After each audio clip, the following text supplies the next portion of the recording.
ರಕ್ತಸಿಕ್ತವಾಗ್ತಾ ಇದೆ ಬಂಗಾಳ. ಯಾಕಂದರೆ ಬಂಗಾಳದಲ್ಲಿ ಚುನಾವಣೆ ಮುಗಿದಿದೆ, ಆದರೆ ರಕ್ತ ಹರಿಯೋದು ನಿಂತಿಲ್ಲ. ಇಲ್ಲಿ ಈಗಾಗಲೇ ಸುವೇಂದು ಆಪ್ತನನ್ನು ಕೊಂದಿರುವಂಥದ್ದು, ಸುವೇಂದು ಅವರ ಆಪ್ತ ಸಹಾಯಕನ ಕಗ್ಗೊಲೆ ಮಾಡಲಾಗಿದೆ. ಸರ್ಕಾರದ ರಚನೆಗೂ ಮುನ್ನವೇ ಬಂಗಾಳದಲ್ಲಿ ಬಿಜೆಪಿಗೆ ಬಿಗ್ ಶಾಕ್ ಅನ್ನು ನೀಡಲಾಗಿದೆ. ಸುವೇಂದು ಅಧಿಕಾರಿ, ಬಿಜೆಪಿಯ ನಾಯಕ, ಪ್ರತಿಪಕ್ಷ ನಾಯಕರಾಗಿ ಕೆಲಸ ಮಾಡಿದಂಥವರು ಸುವೇಂದು ಅಧಿಕಾರಿ ಅವರ ಆಪ್ತನನ್ನು ಬರ್ಬರವಾಗಿ ಕೊಲ್ಲಲಾಗಿದೆ. ಗುಂಡು ಹಾರಿಸಿ ಸುವೇಂದು ಅಧಿಕಾರಿ PA ಚಂದ್ರನಾಥ್ ಅವರನ್ನ ಕೊಲೆಗೈಯಲಾಗಿದೆ. ಈ ಚಂದ್ರನಾಥ್ ಅವರು IAFನಲ್ಲಿ ಸೇವೆ ಸಲ್ಲಿಸಿದ್ದಂತಹ ಓರ್ವ ಅಧಿಕಾರಿ. ಚಂದ್ರನಾಥ್ ಕಾರು ಬೆನ್ನತ್ತಿ ಗುಂಡಿನ ದಾಳಿ ನಡೆಸಿರುವಂತಹ ದುಷ್ಕರ್ಮಿಗಳು. ಪಶ್ಚಿಮ ಬಂಗಾಳದ ಮಧ್ಯಮ ಗ್ರಾಮದಲ್ಲಿ ಕೊಲೆಯಾಗಿದೆ. ಮೂವರನ್ನು ಈಗಾಗಲೇ ಬಂಧಿಸಲಾಗಿದೆ. ರಾಜಕೀಯ ಸಂಘರ್ಷಕ್ಕೆ ನಲುಗಿದೆ ಪಶ್ಚಿಮ ಬಂಗಾಳ. ಚುನಾವಣೆ ಮುಗಿದರೂ ಕೂಡ ಅಲ್ಲಿ ಈ ರೀತಿಯಾದಂಥ ಕೃತ್ಯಗಳು ನಡೀತಾನೆ ಇದ್ದಾವೆ. ಸೋಲಿನ ಹತಾಶೆಯಿಂದ ಈ ದುಷ್ಕೃತ್ಯವನ್ನು ಎಸಗಲಾಗಿದೆಯಾ ಅನ್ನುವಂತಹ ಅನುಮಾನ ಇದ್ದೇ ಇದೆ. ವಿಶೇಷವಾಗಿ ಚಂದ್ರನಾಥ್ ಹತ್ಯೆ ಬೆನ್ನಲ್ಲೇ ಪಾಣಿಹಟ್ಟಿಯಲ್ಲಿ ಬಾಂಬ್ ಸ್ಫೋಟಗೊಂಡಿದೆ. ನೋಡಿ, ಇವರು ಆರ್ಜಿಕರ್ ಸಂತ್ರಸ್ತೆಯಾಗಿದ್ದಂತಹ ವೈದ್ಯ ವಿದ್ಯಾರ್ಥಿನಿ ಇದ್ದಾರೆ, ಆಕೆಯ ತಾಯಿ, ಅವರಿಗೆ ಶಾಸಕಿಯಾಗಿ ಆಯ್ಕೆಯಾಗಿದ್ದಾರೆ ರತ್ನಾ ದೇಬನಾಥ್. ಅವರ ಮನೆ ಎದುರುಗಡೆನೇ ಸ್ಫೋಟ ಸಂಭವಿಸಿದೆ. ಬಿಜೆಪಿಯ ನೂತನ ಶಾಸಕಿಯಾಗಿ ಆಯ್ಕೆಯಾಗಿರುವಂತಹ ರತ್ನಾ ದೇಬನಾಥ್ ಅವರ ಮನೆ ಮುಂದೆನೇ ಸ್ಫೋಟ ಸಂಭವಿಸಿರುವಂಥದ್ದು. ಇದು ಕೂಡ ಈ ಸ್ಫೋಟದಲ್ಲಿ 5 ಬಿಜೆಪಿ ಕಾರ್ಯಕರ್ತರಿಗೆ ಗಾಯಗಳಾಗಿದ್ದಾವೆ. ಇದಕ್ಕೆ ಕಾರಣ ಏನು ಎತ್ತ ಗೊತ್ತಾಗಬೇಕಿದೆ. ಪೊಲೀಸರು, CRPF ಯೋಧರಿಂದ ರಕ್ಷಣಾ ಕಾರ್ಯಾಚರಣೆಯನ್ನು ಮಾಡಲಾಗಿದೆ, ಭದ್ರತೆಯನ್ನು ಒದಗಿಸಲಾಗಿದೆ. ಇದೆಲ್ಲವೂ ಕೂಡ ಹೇಗೆ ರಕ್ತಸಿಕ್ತವಾಗ್ತಿದೆ ಬಂಗಾಳ ಅನ್ನುವಂಥದ್ದಕ್ಕೆ ಒಂದು ಉದಾಹರಣೆ.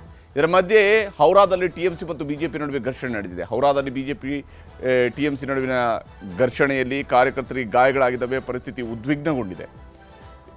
ಪೊಲೀಸ್, CRPF ಯೋಧರಿಂದ ಸ್ಥಳದ ಪರಿಶೀಲನೆ ಮಾಡುವಂತಹ ಕಾರ್ಯವೂ ಕೂಡ ನಡೆದಿದೆ. ಘರ್ಷಣೆಯ ಸ್ಥಳದಲ್ಲಿ ಜೀವಂತ ಗುಂಡುಗಳು ವಶಕ್ಕೆ ಪಡೆಯಲಾಗಿದೆ. ಎರಡೂ ಪಕ್ಷಗಳ ನಡುವೆ ನಡೆದಿರುವಂಥ ಸಂಘರ್ಷ. ಇದರ ನಡುವೆ ದೀದಿ ಬೆನ್ನಿಗೆ ಅಖಿಲೇಶ್ ನಿಂತಿದ್ದಾರೆ. ಮಮತಾ ಬ್ಯಾನರ್ಜಿ ಅವರನ್ನ ಭೇಟಿಯಾಗಿದ್ದಾರೆ ಅಖಿಲೇಶ್ ಯಾದವ್. ಸಮಾಜವಾದಿ ಪಕ್ಷದ ನಾಯಕ ಅಖಿಲೇಶ್ ಯಾದವ್ ಅವರು ಕೋಲ್ಕತ್ತಾಗೆ ಹೋಗಿ ಅಲ್ಲಿ ಮಮತಾ ಬ್ಯಾನರ್ಜಿ ಅವರ ಮನೆಗೆ ಹೋಗಿ ಅವ್ರನ್ನ ಭೇಟಿಯಾಗಿದ್ದಾರೆ. ಕೋಲ್ಕತ್ತಾದಲ್ಲಿ ಭೇಟಿಯಾಗಿ ವೋಟ್ ಚೋರಿ ಬಗ್ಗೆ ಚರ್ಚೆಯನ್ನು ನಡೆಸಲಾಗಿದೆ. ಈಗಾಗಲೇ ಮಮತಾ ಬ್ಯಾನರ್ಜಿ ಅವರು ಪಶ್ಚಿಮ ಬಂಗಾಳದಲ್ಲಿ ದೊಡ್ಡ ಮಟ್ಟದಲ್ಲಿ ವೋಟ್ ಚೋರಿ ಆಗಿದೆ ಅನ್ನುವಂಥ ಆರೋಪವನ್ನು ಮಾಡಿದರು. ಇದೇ ಕಾರಣಕ್ಕಾಗಿ ಈಗ ಅಖಿಲೇಶ್ ಯಾದವ್ ಅವರು ಪಶ್ಚಿಮ ಬಂಗಾಳಕ್ಕೆ ಹೋಗಿ ಅಲ್ಲಿ ಅವರು ಉತ್ತರ ಪ್ರದೇಶದ ಮಾದರಿಯಲ್ಲಿ ದೇಶವ್ಯಾಪಿ ವೋಟ್ ಚೋರಿ ಆಗ್ತಾ ಇದೆ ಅನ್ನುವಂಥದ್ದು ಅವರು ಮಾಡ್ತಾ ಇರುವಂತಹ ಆರೋಪ. ಇದೇ ಕಾರಣಕ್ಕಾಗಿ ಅವರು ಭೇಟಿಯಾಗಿದ್ದಾರೆ, ಮಮತಾ ಬ್ಯಾನರ್ಜಿ ಅವರನ್ನ ಭೇಟಿಯಾಗಿದ್ದಾರೆ ಮತ್ತು ಅವರ ಬೆಂಬಲಕ್ಕೆ ತಾನಿದ್ದೇನೆ ಅನ್ನುವಂಥದ್ದನ್ನು ಸೂಚಿಸಿದ್ದಾರೆ. ಮತಗಳನ್ನು ಕದ್ದು ತಿದ್ದುಪಡಿ ಮಾಡಿಯೇ ಅಧಿಕಾರಕ್ಕೆ ಬಂದಿರೋದು ಅನ್ನುವಂತಹ ಆರೋಪವನ್ನು ಬಿಜೆಪಿಯ ವಿರುದ್ಧ ಅಖಿಲೇಶ್ ಯಾದವ್ ಅವರು ಕೂಡ ಮಾಡ್ತಾ ಇದ್ದಾರೆ.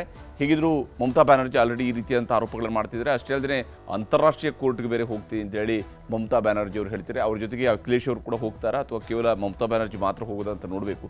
ಸಂವಿಧಾನ, ಪ್ರಜಾಪ್ರಭುತ್ವದ ಕಗ್ಗೊಲೆ ವಿರುದ್ಧ ಹೋರಾಟಕ್ಕೆ ಅಖಿಲೇಶ್ ಯಾದವ್ ಅವರು ಕರೆಯನ್ನು ಕೊಟ್ಟಿದ್ದಾರೆ. ಹೀಗೆ ಪ್ರತಿಪಕ್ಷಗಳವರು ತಮ್ಮ ಒಗ್ಗೂಡುವಿಕೆಯನ್ನು ಮಾಡ್ತಾ ಇದ್ದಾರೆ. ಆದರೆ ಈ ರಕ್ತಸಿಕ್ತವಾಗಿರ್ತಕ್ಕಂತಹ ಪರಿಸ್ಥಿತಿ ಯಾವಾಗ ನಿಲ್ಲುತ್ತೆ? ಬಂಗಾಳದ ರಾಜಕಾರಣದಲ್ಲಿ, ಪಶ್ಚಿಮ ಬಂಗಾಳದ ರಾಜಕಾರಣದಲ್ಲಿ ಯಾವಾಗ ಈ ಕೊಲೆಯ ರಾಜಕಾರಣ, ಈ ರಕ್ತದ ರಾಜಕಾರಣ, ನೆತ್ತರು ಹರಿಸುವಂತಹ ರಾಜಕಾರಣ, ಯಾಕಂದರೆ ಅದಕ್ಕೆ ದೊಡ್ಡ ಇತಿಹಾಸ ಇದೆ. ಅದರ ಬಗ್ಗೆ ಮಾತಾಡ್ತಾ ಹೋದರೆ ಸಾವಿರಾರು ಕೊಲೆಗಳ ಸಂಖ್ಯೆಯಲ್ಲಿ ಬಂದು ಹೋಗುತ್ತೆ. 100 ಅಲ್ಲ, 1000 ಅಲ್ಲ, 1000ದಲ್ಲೂ ಹಲವು ಸಾವಿರಗಳು ಇದ್ದಾವೆ. ಅದರಲ್ಲಿ ಅಷ್ಟು ಕೊಲೆಗಳು ನಡೆದು ಹೋಗಿದ್ದಾವೆ ಕಳೆದ 40-50 ವರ್ಷಗಳ ಅಂತರದಲ್ಲಿ. ಹೀಗಾಗಿಯೇ ಈಗ ಇದಕ್ಕೆ ಫುಲ್ ಸ್ಟಾಪ್ ಬೀಳುತ್ತಾ ಅನ್ನೋದನ್ನು ನೋಡಬೇಕು.